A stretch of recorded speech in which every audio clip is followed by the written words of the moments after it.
قالوا لي الدم طلع زمرة دمي بشيخ المحشي. رح نحكي لكم عن تجربتنا مع التبرع بالدم. انا هلا خلصت تبرع وطلعت من بنك الدم. هلا رح نحكي لكم القصه بالتفصيل. شغله كثير مرتبه هون يا بي، غير شكل التبرع هون. الله وكيلك ولا احلى من هيك. اكل شارب نايم متبرع. يلا سلام. طبعا امبارح قررت اني اروح اتبرع بالدم، وانا بعرف انه هي شغله كثير ممتازه، وخاصه انه عم ياخذوا دم عربي يعني ابو راتب يا بي. المهم فتت على النت، دورت على موقع تبرع الدم، طبعا حطيت عنواني، اعطاني اقرب مركز الي، شفت امتى في مواعيد عندهم، لقيت ثاني يوم ساعة واحدة اخذت الموعد، بعثوا لي ايميل كونفرميشن. المهم رحت اليوم يا بي على مركز تبرع الدم. شو هاد؟ لك شو هاد؟ لك شي بيطير العقل. لك من فوتتنا يا زلمه صفرة الله مولاها، بسكويت وكذا وعصاير وما بعرف شو ومي والى اخره. والله شربنا مي واكلنا بسكويت، ويعني ترست امورك يا بي. قلنا لكم يعني انت بتفوت اكل شارب نايم متبرع. طبعا فتنا اعطيناها شهاده السواق، اخذت المعلومات تبعي، قالت لي في تفضل على هذا الكاونتر، في تابلت قدامك بدك تجاوب على شويه اسئله. طبعا بعد الاستقبال الرائع اللي استقبلونا اياه، هلا نقعد بمرحله نجاوب على شويه اسئله مشان يعرفوا وضعنا الصحي بشكل عام. عم نتبرع بالدم.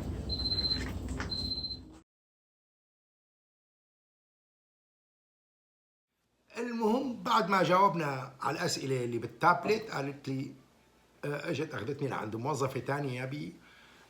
فتنا لعندها، مرحبا مرحبا. طبعا انا احكي لكم شوي عن الاسئله اللي على التابلت موجوده. اكثر شيء بيسالوك رحت على لندن، رحت على المكسيك، ليه هدول دول فيهم مشاكل. طبعا بيسالوك كمان اذا عامل شيء سيكو سيكو يعني بالمصاري او بهيك قصص، يعني عامل شيء قصه مع وحده بتتعاطى دراج، عامل يعني قصص اللي اللهم بعدهم عنا يعني بجاه النبي. هدول طبعا بيسالوك شو في، اذا في عندك امراض بالعيله، في عندهم امراض، عامل لك شي عمليه، عندك تضخم بالبروستات. ما بعرف ليش هذا السؤال ركزوا عليه.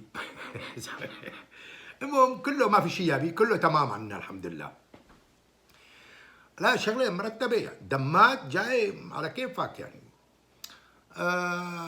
فتنا على موظفة ثانية، هي الموظفة بتاخذ لك حرارتك يا بي، بتاخذ نقطة دم، بتقيس لك يمكن الأكسجين بالدم أو شيء، كل الأمور تمام. طبعا سألتني سؤال غريب شوي، قالت لي أنت بحق لك ما تجاوب، إن أنا هاتي لنشوف شو السؤال. قال أخي أنت عندك مشكلة إنك تعطي دمك لأي حدا؟ قلت له طبعا ما. أنا جاي عم بتبرع مشان تعطوه لمين ما بدكم. ليش؟ قال في ناس مثلا عربي ما بيقبل ياخذ غير دم عربي، في كندي ما بيقبل ياخذ غير دم كندي. هلا ما كثير فهمت الموال، انا قلت لها لك ستي اعطوا مين ما بدكم، لك هدول دمات متعوب عليهم يا بي. اكلين شيخ محشي لا قايلين حاجه 90% شيخ محشي اصلا. قلت لها لا تعذبي حالك وتحللي. قالت لي ليش؟ قلت لها رح يطلع معك او شيخ المحشي. هي معروفه يعني، او شيخ المحشي 90% او مقدوس 10%، يعني مبينه يا بي. دمات خادمين عسكريه، دمات اكلين قتل من عمك ابو عاطف لحتى قايلين حاجه، دمات مقضين لمصديين. لك شو ده يعني؟ انت عم تحكي عن شخص جاي من سوريا، شلون بده يكونوا دماته؟ لك والله عسل، لك والله الله. قلت له الله وكيلك او هني.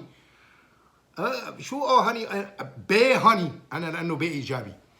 دمات يعني. قلت لها لك لا تدوري ورانا، بس يجيكي واحد سوري لا تدوري وراه، دماته بيطيروا العقل. المهم طبعا خلصت هي وقالت لي شرف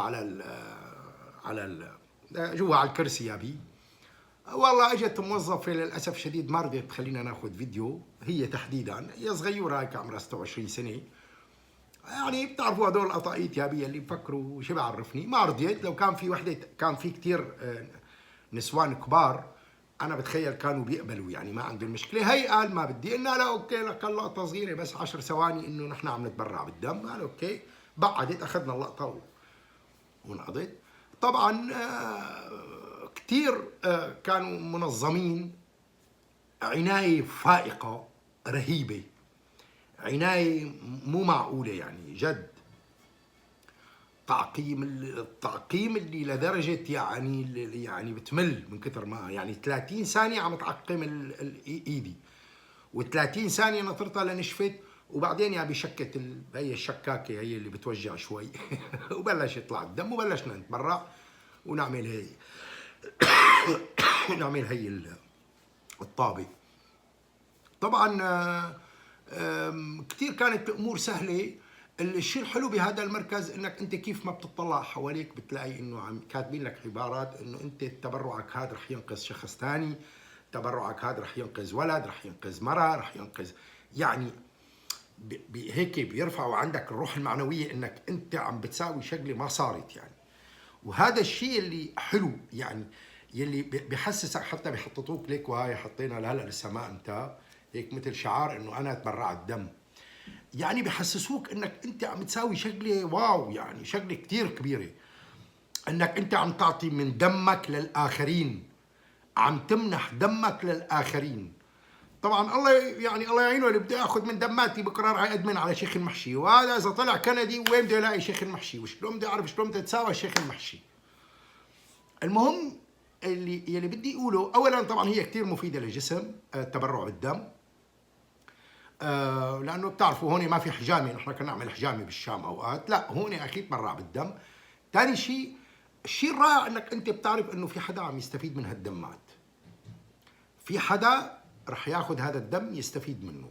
طبعا هن بدهم يعملوا، قالوا لي انه نحن رح نعمل فحص كامل للدم بشكل عام، يعني بشكل كامل، وطبعا بيخبروك يعني اكيد وقت بيتصلوا فيك مره ثانيه تيجي تتبرع فانت امورك يعني بخير، بس بدهم يحللوا الدم يفحصوه بشكل كامل مشان يقدروا يعطوه لغيرك. يعني هلا الله يجيرنا بقى من شيخ المحشي، اي مو بايدنا يعني يعني طلع معهم يعني زياده شيخ محشي، اي يعني امر الله، شو بدنا نعمل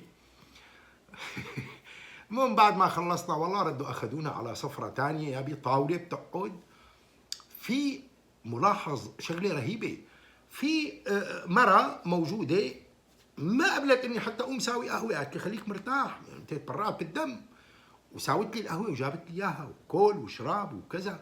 وهي المرة فالنتير، يعني هي المرة مو موظفه، فالنتير عم تعطي من وقتها لتخدم الناس يلي قدموا دمهم لهالبلد. انا يعني انا هيك بعتبرها انه انت عم تمنح دمك، ممكن لا لشخص محتاج، لمقاتل، لولد، لواحد عم يعمل عمليه يلي هو يعني هاي الشغله. فانا بنصح طبعا الكل بدون استثناء يروح يتبرع. طبعا بيكونوا كاتبين لك امتى المره الثانيه اللي ممكن تتبرع فيها انت، انه بعد 56 يوم، قالت لي هذا الكلام هي وحاطه التاريخ، انا بحط لكم اياه طبعا هلا كيف يعني عاملين القصه. وقبل ما اطلع قالت لي بما انك انت اول مره بتتبرع بالدم كمان هي علبه عصير مشان اذا شعرت بدوخه كذا الى اخره، بتعرف لانه يعني اخذين طبعا يعني اخذين دم. فاخذت والله علبه العصير وطلعنا وجينا على البيت. الحقيقه يعني انا برجع باكد وبنصح الكل، ما في خساره التبرع بالدم، التبرع بالدم شغله كثير رائعه، اقل شيء ممكن نقدمه لهالبلد الحلوه، اقل شيء ممكن نعبر فيه عن شكرنا لهالبلد هو تبرعنا بالدم. انا بنصح الكل يروحوا يتبرعوا، اصلا هي تجربه حلوه وهو مشوار حلو، يعني مثل السيران يا بي، شغله كثير مرتبه. هذا اللي حبيت لكم اياه. ان شاء الله المره الجايه بعد 56 يوم وقت بدي اتبرع بعمل لكم فيديو بشكل كامل، عن يعني فيديو كامل اوضح، يعني كيف ما بتحرك بعمل فيديو ان شاء الله. يا الله، السلام عليكم.